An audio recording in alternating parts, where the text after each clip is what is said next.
Everyone, welcome to Anand Parmar classes. दोस्तों, आधुनिक भारत की श्रृंखला मैं आप लोगों को पूरी पढ़ा चुका हूं। अगर आप लोगों ने वीडियो नहीं देखे हैं तो नीचे डिस्क्रिप्शन बॉक्स में लिंक दे रखी है, आप लोग वहां जाकर देख सकते हैं। पूरा आधुनिक भारत आप लोगों को फ्री ऑफ कॉस्ट पढ़ाया गया है, ठीक है। इसी तरह अब प्राचीन भारत भी आप लोगों को शुरू से आखिरी तक बिल्कुल फ्री ऑफ कॉस्ट पढ़ाया जाएगा। अगर हमारा कंटेंट अच्छा लगे तो हमारे वीडियो को लाइक करें और दोस्तों के साथ शेयर करें, ठीक है, और हमारे चैनल को सब्सक्राइब करें। चलिए स्टार्ट करते हैं प्राचीन भारत बिना कोई देरी किए। तो प्राचीन भारत में सबसे पहले होती है मानव की उत्पत्ति, ठीक है, मानव की उत्पत्ति। और मानव के सबसे पहले अवशेष कहाँ से मिले हैं? तो अफ्रीका से मिलते हैं, ठीक है। कब से मिलते हैं? अफ्रीका से। 25 लाख ईसा पूर्व के 25 लाख ईसा पूर्व के मानव के अवशेष मिलते हैं। कहाँ से? अफ्रीका से। और सबसे पहले सीहोर में एक जगह है जिसको कहते हैं हथनोरा। हथनोरा से जगह मिलते हैं मानव की खोपड़ी के अवशेष 10 लाख ईसा पूर्व से। तो भारत में सबसे पहले मिलते हैं हथनोरा से और पूरे विश्व में मिलते हैं अफ्रीका से। तो सबसे पहले हम मानव की उत्पत्ति पढ़ेंगे। मानव पाषाण या पत्थरों का उपयोग किस तरह से करता है, पूरा पाषाण काल, मध्य पाषाण काल और नव पाषाण काल, इसको विस्तार से समझेंगे। उसके बाद हड़प्पा सभ्यता, फिर वैदिक सभ्यता, ठीक। चल, तो इतिहास को आप रटना नहीं है, इतिहास को कहानी की तरह समझना है और बढ़िया इंटरेस्ट आएगा, पढ़ते रहिए आप लोग। चल देखिए, तो इतिहास है अपना एक नई श्रृंखला की शुरुआत, और श्रृंखला ऐसी रहेगी आप लोग बिल्कुल बोलोगे कि हाँ सर वास्तविक में कंटेंट दिया आपने, ठीक। चल, अगर आप लोग हमारे ग्रुप से नहीं जुड़े हैं तो आप लोग हमारे ग्रुप से जुड़ जाइए। इस नंबर पर आप लोग मैसेज कर देना, व्हाट्सएप पे 9575322928, इस पर मैसेज कर देना तो आप लोग को ग्रुप से जोड़ लिया जाएगा और जो भी नए वीडियो आएंगे उसमें लिंक आती रहेगी, ठीक। चल, अब देखिए, तो इतिहास को 3 भागों में बांटा गया है, एक प्राचीन भारत, एक मध्यकालीन भारत और एक आधुनिक भारत, ठीक। चल, अब बात करते हैं। अब इतिहास के स्रोत कहाँ कहाँ से मिलते हैं? तो एक तो धार्मिक ग्रंथ से मिलते हैं, ऐतिहासिक ग्रंथ से मिलते हैं, फिर बहुत सारे व्यक्ति जो है वो भारत में घूमने आए और वो विदेशियों ने भारत का वर्णन किया, वो अपने भारत देश की संस्कृति को जाना पहचाना और उनके देश में जाकर अपनी संस्कृति की व्याख्या की। इसी को कहते हैं विदेशियों का विवरण। पुरातत्व संबंधी साक्ष्य क्या है? तो भारत में जो भी पुरानी चीज़ें ज़मीन में से खुदाई के द्वारा मिली हुई है, भारतीय पुरातत्व सर्वेक्षण विभाग के द्वारा, उसके द्वारा अनुमान लगाया गया था कि कितने साल पुराना यह अवशेष है और वहाँ पर कौन सी सभ्यता पाई गई होगी। इसे कहते हैं पुरातत्व संबंधी साक्ष्य। ऐतिहासिक ग्रंथ मतलब इतिहास में जो ग्रंथ लिखे गए हैं पुराने, उनको ऐतिहासिक ग्रंथ कहा जाता है। और धर्म ग्रंथ मतलब धर्म के ऊपर जो लिखा गया है उसको धार्मिक ग्रंथ कहते हैं। और सबसे पुराना धर्म है सनातन धर्म, ठीक, सनातन हिंदू धर्म। क्लियर है नहीं बात है? चल स्टार्ट करते हैं। अब देखो, इस धर्म ग्रंथ में क्या क्या आते हैं तो इसको समझो। 4 वेद आते हैं, ब्राह्मण आता है, अरण्यक, उपनिषद। ब्राह्मण, अरण्यक और उपनिषद क्या है ये मैं आप लोगों को वैदिक सभ्यता में बताऊंगा। 4 वेद के 4 उपवेद है, 6 वेदों के अंग है, वेदांग है, पुराण है, पुराण टोटल है 18, स्मृति ग्रंथ है जिसमें सबसे पुराना है मनुस्मृति, फिर धर्म सूत्र है, फिर जैन साहित्य है और फिर बौद्ध साहित्य है। ये धर्म ग्रंथ है, मतलब विभिन्न धर्म जो है धर्म से रिलेटेड है, ये धर्मों की बातें करते हैं, ठीक। चले, पुराणों की संख्या कुल कितनी है? 18। और पुराणों को पाठ करने वाले को कहते हैं पुजारी। क्या कहा जाता है? पुजारी कहा जाता है। क्लियर है इतनी बात है, ठीक। और सबसे पुराना पुराण कौन सा है? तो मत्स्य पुराण है। कौन सा भैया? मत्स्य पुराण। क्लियर है इतनी बात है, ठीक। चल, भारतीय ऐतिहासिक कथाओं का सबसे अच्छा लिखिए, इसमें देखो, भारतीय ऐतिहासिक कथाओं का सबसे क्रमबद्ध विवरण है पुराण। और पुराण के रचयिता कौन है? तो लोमहर्ष और उनके पुत्र उग्रश्रवा। पुराणों का पाठ करने वाला क्या कहलाता है? पुजारी कहलाता है। और प्राचीनतम पुराण कौन सा है? मत्स्य पुराण। क्लियर है इतनी बातें? आई बात समझ में आप लोग? ठीक, कंटेंट बिल्कुल बेटा लाजवाब है। आप लोग बस चैनल को सब्सक्राइब कीजिए और दोस्तों के साथ शेयर कीजिए, ठीक है। चल, इतने में काम आप लोगों का चल जाएगा, इसके अलावा आपको कहीं पढ़ने की ज़रूरत नहीं पड़ेगी। चल, अब हम बात करते हैं ब्राह्मण। तो देखो, इनको समझते हैं हम। देखो, वेद कितने हैं? 4, ऋग्वेद, सामवेद, यजुर्वेद और अथर्ववेद। इसके पाठ कौन कौन से हैं? संहिता कौन कौन से हैं? तो ऋग्वेद की है साकल, बालखिल्य और वास्कल। सामवेद का है कौमुद, रामायणी और जैमिनी। यजुर्वेद का मैत्रेय और तैत्रेय। और अथर्ववेद का शौनक है और पिप्लवाद है, ठीक। अगर ऋग्वेद की बात की जाए तो इसमें ब्राह्मण कौन कौन से? ये ब्राह्मण क्या होता है? तो ब्राह्मण है वेदों पर टीका, मतलब वेदों का जो सरलतम रूप बनाया गया है उसको कहते हैं ब्राह्मण। ब्राह्मण कोई व्यक्ति नहीं है, ब्राह्मण बेटा एक प्रकार का ग्रंथ है, ठीक है। यह बात समझ में आई, ठीक। चले, तो ऋग्वेद का जो ब्राह्मण है वो है ऐतरेय और कौशिकी। फिर सामवेद का है तांडय, महाबला, उसके बाद पंचविश, षटविश, अद्भुत और जैमिनी। यजुर्वेद का है शतपथ ब्राह्मण और तैत्रेय ब्राह्मण। और अथर्ववेद का है गोपद ब्राह्मण, ठीक। फिर अरण्यक, अरण्यक का मतलब है जंगलों में रहकर वेदों की रचना करना कहलाता है अरण्यक। में आप लोगों को वैदिक सभ्यता में सब चीज़ें बताऊंगा आपको। तो ऋग्वेद की बात की जाए तो यह है, इसमें अरण्यक है ऐतरेय और कौशिक की। सामवेद में जैमिनी और छांदोग्य। यजुर्वेद का बृहदारण्यक, शतपथ और तैत्तिरीय। फिर अगर उपनिषद की बात की जाए, उपनिषद को कहा जाता है गुरु के समीप बैठकर ज्ञान की प्राप्ति करना। तो ऋग्वेद का है ऐतरेय और कौशिक की। फिर सामवेद का जैमिनी, छांदोग्य और केन। यजुर्वेद का बृहदारण्यक, मैत्रेय, तैत्तिरीय, कठ, ईश और श्वेताश्वर। उसके बाद अथर्ववेद का है मंडक और मांडुक्य। ठीक, क्लियर नहीं पता। अब ऋग्वेद का उपवेद कौन सा है? आयुर्वेद। सामवेद का गंधर्ववेद। यजुर्वेद का धनुर्वेद, धनुर्विद्या सिखाई गई है। अथर्ववेद का शिल्पवेद। ठीक है, शिल्पवेद मतलब ये कारीगरी से संबंधित है। ये तालिका अगर अभी याद भी ना होना तो आप लोगों को इसको याद नहीं करना है, ये वैदिक सभ्यता में आप लोगों को अपने आप याद हो जाएगी। ठीक, चल स्टार्ट करते हैं। अब एक मनु स्मृति है, तो सबसे प्राचीन स्मृति ग्रंथ है और ये शुंग काल का है। शुंग काल की जानकारी मिलती है इसमें। ठीक, नारद स्मृति में गुप्त काल की जानकारी मिलती है। अब जटिल बातें, बची हुई जानकारी आगे विस्तार पूर्वक पढ़ने को मिलेगी, कृपया धैर्य बनाए रखें। ठीक, आई बात समझ में? ठीक, चलिए अब देखो आगे समझो। अब भारत का इतिहास यहाँ से स्टार्ट होता है कि पृथ्वी की आयु लगभग 4.6 अरब वर्ष पूर्व मानी जाती है, परंतु पृथ्वी पर मानव जीवन जो है वो 3.5 अरब वर्ष पूर्व है। यहाँ पर लगभग 2 लाख ईसा पूर्व या 2 लाख वर्ष पूर्व बंदरों की प्रजाति पाई जाती है, जो धीरे धीरे मतलब जंगलों की ओर चले गए और जिन्होंने कपि का रूप धारण कर लिया। जो जंगलों की ओर चले गए उन्हें तो कपि का रूप धारण कर लिया, और जो बाहर मैदान में निकल के आ गए उन्होंने आदि मानव का रूप धारण कर लिया। अर्थात उनका विकास मानव की एक नई प्रजाति के रूप में हुआ, जिसे कहते हैं ऑस्ट्रेलोपिथेकस।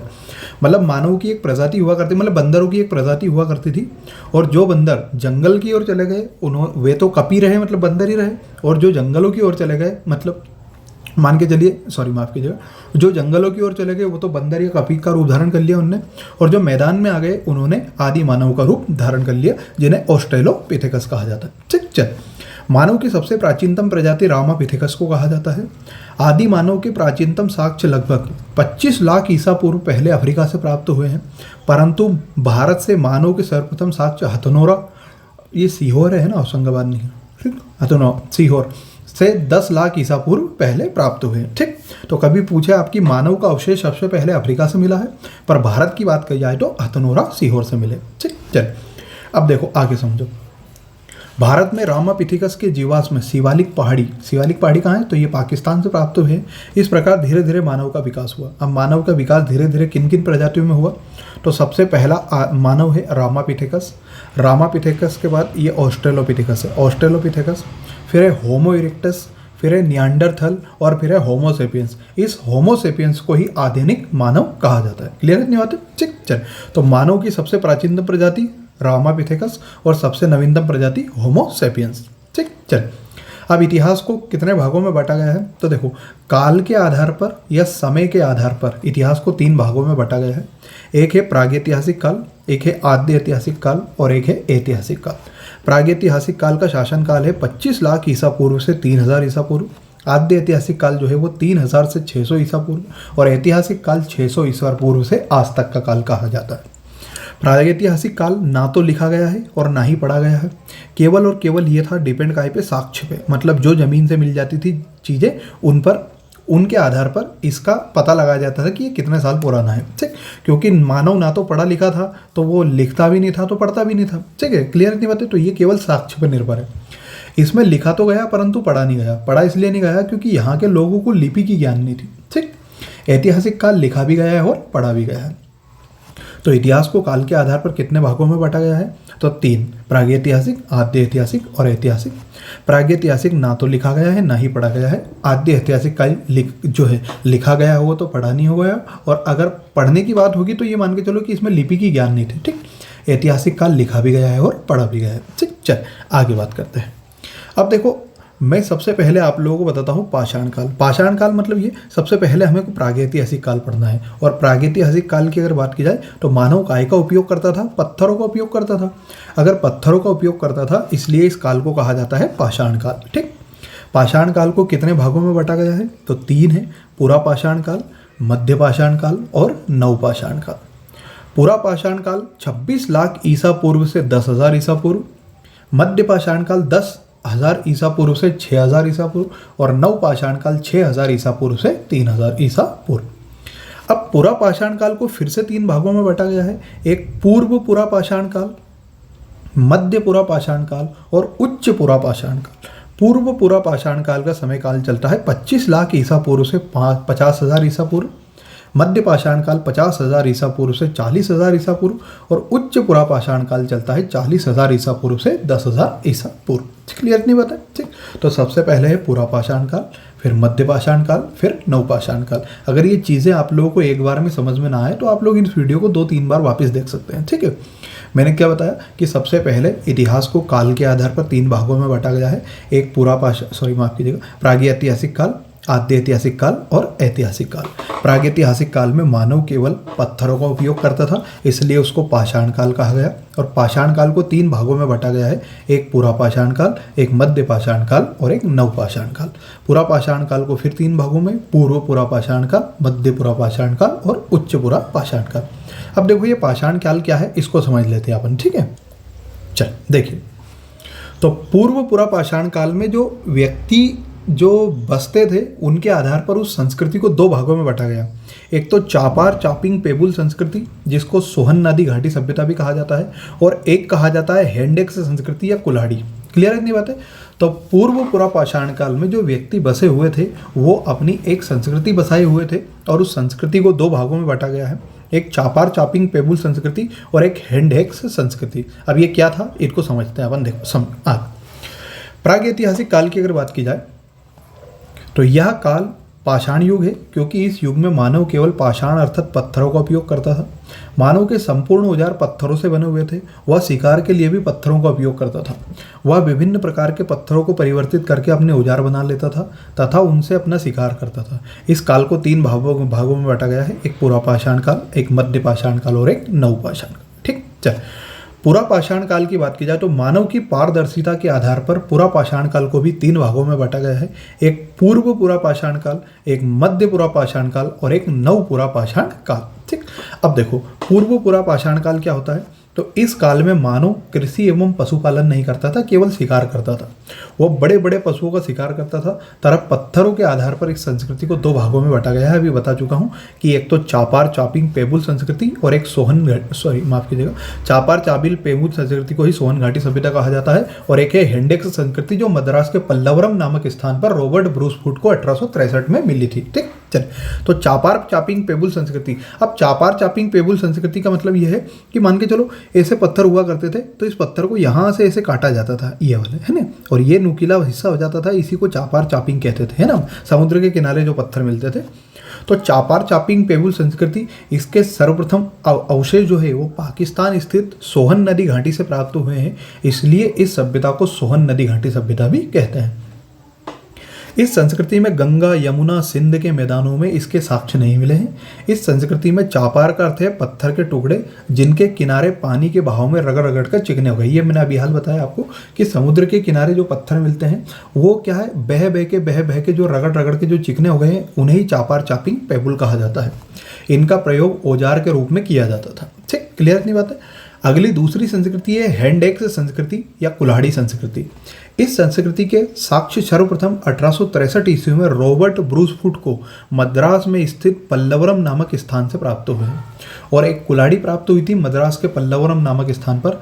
इस संस्कृति में नर्मदा घाटी में स्थित हथनोरा, जिसे मानव की खोपड़ी मिली है, जो मानव का सर्वप्रथम अवशेष है। ठीक, तो कभी पूछे आप लोगों से कि मानव की सबसे पहले अवशेष कहाँ से मिले हैं, तो हथनोरा से मिले हैं। ठीक है, क्लियर है इतनी बात है, आई बात समझ। ठीक, चल तो मैंने आप लोगों को क्या बताया है, पूर्व पुरा पाषाण। पूर्व पुरा पाषाण काल 2 भागों में, एक तो चापार चापिंग पेबुल संस्कृति और दूसरी है आपकी हैंडेक्स संस्कृति। फिर पुरा पाषाण काल को कितने भागों में बांटा गया था, 3। एक पूर्व पुरा पाषाण काल पढ़ चुके हैं, अब आएगा मध्य पुरा पाषाण काल। मध्य पुरा पाषाण काल को देखो, इस काल में मानव शिकारी व खाद्य संग्राहक था। इस काल में क्वार्टजाइट पत्थर का साथ साथ पत्थरों के सल को बनाकर उपयोग किया जाता था। यही बात समझ, मतलब पत्थरों को ऐसे छिला जाता था आइट साइड से, उन्हीं को कहा जाता है शल्क। इस काल के औजारों में खुरचनी खुरचनी जो खुरपी वगैरह रहती है, खंदक के साथ साथ हस्त कुठार का मतलब कुल्हाड़ी का भी उपयोग किया जाता था। इस संस्कृति को फलक संस्कृति भी कहा जाता है। और इस काल के जो स्थान है वो है नेवासी महाराष्ट्र, ठीक है। तो इस काल का जो महत्वपूर्ण स्थान है वो है नेवासा महाराष्ट्र। क्लियर है नहीं बातें? मतलब नेवासा महाराष्ट्र से मध्य पुरा पाषाण काल के सबसे ज्यादा अवशेष मिले हैं, ठीक। चलिए, उच्च पुरा पाषाण की अगर बात की जाए तो इस काल में भी मानव शिकारी था और इस काल में फ्लिंट पत्थर के साथ साथ पत्थरों के ब्लेड का प्रयोग किया जाता है। मतलब पत्थरों को एकदम चिकना बना दिया जाता था, पतला सा बना दिया जाता है, ब्लेड जैसा, ठीक। क्लियर नहीं बात है? इस काल में इलाहाबाद स्थित वेलन घाटी से अस्थि निर्मित मातृ देवी की प्रतिमा मिली है। और भीमबेटका, वेरी वेरी इंपॉर्टेंट, कि भीमबेटका रायसेन से क्या मिला है? तो विश्व के प्राचीनतम चित्रकारी के साक्ष्य मिले हैं।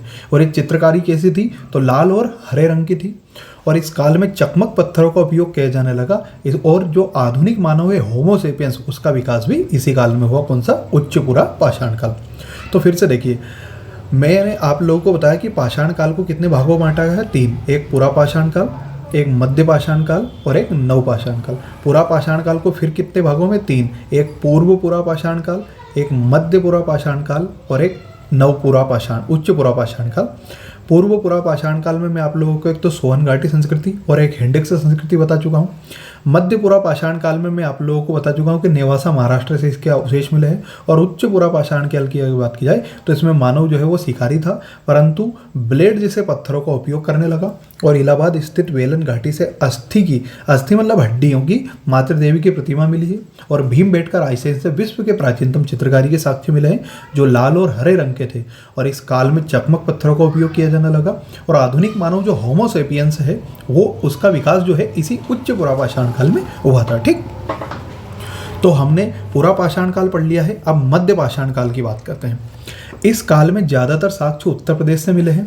मध्य पाषाण काल की सर्वप्रथम जानकारी C.S. कार्लाइल द्वारा प्राप्त हुई है। वेरी वेरी वेरी इंपॉर्टेंट, ठीक है, याद रखना।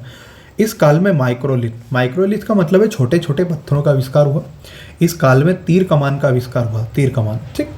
और यहाँ एक जगह है होशंगाबाद में जिसका नाम है आदमगढ़। और राजस्थान में जगह है बागीर। यहाँ से प्राचीनतम पशुपालन के साक्ष्य मिले हैं। मानव द्वारा पहला पालतू पशु कुत्ते को बनाया गया।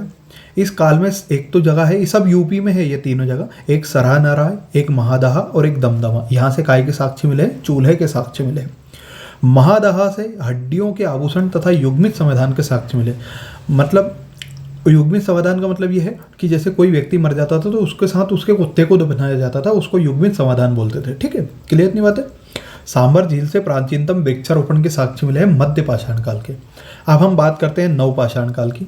तो इस काल में पाकिस्तान स्थित मेहरगढ़ से कृषि के प्राचीनतम साक्ष्य मिले हैं तथा मेहरगढ़ को पाकिस्तान मतलब बलूचिस्तान की रोटी की टोकरी कहा जाता है। क्लियर है इतनी बात है? मेहरगढ़ से ही कपास की खेती के साक्ष्य मिले हैं। वेरी वेरी इंपॉर्टेंट कि बलूचिस्तान की रोटी की टोकरी किसे कहा जाता है? तो मेहरगढ़। इंपॉर्टेंट है, याद रखना, ठीक। मेहरगढ़ से भारत में स्थायी निवास के साक्ष्य मिले हैं। और ये मेहरगढ़ ऐसा स्थान है जहाँ पाषाण युग से लेकर हड़प्पा सभ्यता तक के सांस्कृतिक अवशेष मिले हैं। कोल्डीबा एक जगह है उत्तर प्रदेश में, यहाँ से धान की खेती के साक्ष्य मिले हैं। और चौपानी मांडो है उत्तर प्रदेश में जिसमें चाक से निर्मित मृदभांड मिले हैं। मृदभांड मतलब मिट्टी के बर्तन जो काई से बने हैं, चौक से। कहाँ? चौपानी मांडो उत्तर प्रदेश में। एक जगह है और चिरांद, देखो चिरांद होगी कहीं ना कहीं आगे, हाँ ये है चिरांद जो है एक जगह है बिहार। और यहाँ से हिरण के सींग से निर्मित छल्ले मिले हैं। इसी काल में मानव द्वारा पहिए का आविष्कार हो गया था। वेरी वेरी इंपॉर्टेंट कि मानव द्वारा पहला पहिए का आविष्कार कब किया गया? तो नव पाषाण काल में, ठीक। बुर्ज होम एक जगह है जम्मू कश्मीर में, यहाँ से मालिक के साथ कुत्ते को दफनाने के साक्ष्य मिले। वेरी वेरी इंपॉर्टेंट, ठीक। चलिए आगे बात करते हैं। अब महत्वपूर्ण तथ्य देख लेते हैं कि मानव द्वारा सर्वप्रथम प्रयोग में लाई गई धातु कौन सी है? तांबा। और पहला पालतू पशु कौन सा है? कुत्ता। उत्तर भारत की पहली फसल है जौ और दक्षिण भारत की पहली फसल है मिलेट। एक व्यक्ति है रॉबर्ट ब्रूसफुट, इनको 1863 में पहली बार मद्रास के पल्लवरम नामक स्थान से कुल्हाड़ी के क्या मिले हैं? साक्ष्य। मैंने आपको बताया था भैया हिंडक्स संस्कृति जो पूर्व पुरा पाषाण काल में, मैं आपको एक तो बताई कौन सी? सोहन घाटी संस्कृति, और दूसरी बताई मैंने आप लोगों को हिंडक्स संस्कृति। वो हिंडक्स संस्कृति के साक्ष्य ये रॉबर्ट ब्रूसफुट को ही मिले 1863 में। भारत में खुदाई का काम भारतीय पुरातत्व सर्वेक्षण विभाग द्वारा किया जाता है। इसका पहला अध्यक्ष अलेक्जेंडर कनिंघम को बनाया गया था। क्लियर है इतनी बातें? आई होप आप लोगों को ये सारी चीज़ें समझ में आई होगी, ठीक। तो ये था हमारा पूरा पाषाण मतलब पाषाण काल। ठीक है, पाषाण काल को मैंने आप लोगों को 3 भागों में बताया है, एक पूरा पाषाण काल, एक मध्य पाषाण काल और एक नव पाषाण काल। पूरा पाषाण काल फिर 3 भागों में बताया मैंने आपको, पूर्व पूरा पाषाण काल, मध्य पूरा पाषाण काल और उच्च पूरा पाषाण काल। फिर मैंने आपको बताया मध्य पाषाण काल और फिर नव पाषाण काल। तो अब देखो, ये प्रागैतिहासिक काल जो है ये ना तो लिखा गया है ना ही पढ़ा गया है, तो ये केवल और केवल काय पे डिपेंड है, साक्ष्य पे डिपेंड है। और इसमें मानव अपने औजारों के रूप में पत्थरों का या पाषाण का उपयोग किया जा करता था, इसलिए इस काल को पाषाण काल कहा जाता है। अगला हमारा लेक्चर रहेगा वो रहेगा आद्य ऐतिहासिक काल, जो लिखा गया है परंतु पढ़ा नहीं गया है। इसमें 2 सभ्यताएं आती है, एक हड़प्पा सभ्यता, उसी को कहते हैं सिंधु घाटी सभ्यता, और उसी को कहते हैं कांस्य युगीन सभ्यता, जिसका यूं समय काल तो 2500 से 1500 ईसा पूर्व है, परंतु कभी परीक्षा में आए तो 2500 से 1750 लगाना है आपको, क्योंकि कार्बन डेटिंग के हिसाब से 2500 से 1750 है। कार्बन डेटिंग क्या होती है, तो ये पृथ्वी की आयु गणना करने की विधि है। फिर इसी में एक वैदिक सभ्यता आती है। तो आद्य ऐतिहासिक काल को कितने भागों में बांटा गया है, 2, एक हड़प्पा सभ्यता और एक वैदिक सभ्यता। फिर वैदिक सभ्यता को 2 भागों में, एक ऋग्वैदिक सभ्यता और एक उत्तर वैदिक सभ्यता। तो आज हमारा लेक्चर था प्रागैतिहासिक काल का। आई होप आप लोगों को अच्छे से समझ में आया होगा। अगर थोड़ी बहुत कम सूझ पड़ी होगी तो आप लोग इतिहास अगर पहली बार पढ़ रहे हो तो इस वीडियो को 2-3 बार देख लेना, है ना, आप लोगों को सारी चीज़ें समझ में आ जाएगी। ठीक, उसके बाद भी अगर आप लोगों को कुछ भी डाउट हो, कुछ भी क्वेरी हो आप लोगों की, तो आप लोग इस नंबर पर हमें मैसेज कर देना, है ना, 9575322928। कुछ भी डाउट पूछना है तो डाउट भी पूछ सकते हैं, आप कॉल कर सकते हैं एनी टाइम। उसके बाद अगर आप लोग हमारे ग्रुप से नहीं जुड़े तो इस नंबर पर मुझे मैसेज कर देना, तो आप लोग को ग्रुप से भी जोड़ देंगे। ठीक, thanks for watching Anand Parmar classes. अगर वीडियो अच्छा लगे तो हमारे वीडियो को लाइक करें, चैनल को सब्सक्राइब करें। मिलते हैं अगले वीडियो में, तब तक के लिए जय हिंद, टाटा, बाय बाय, स्वस्थ रहें, मस्त रहें।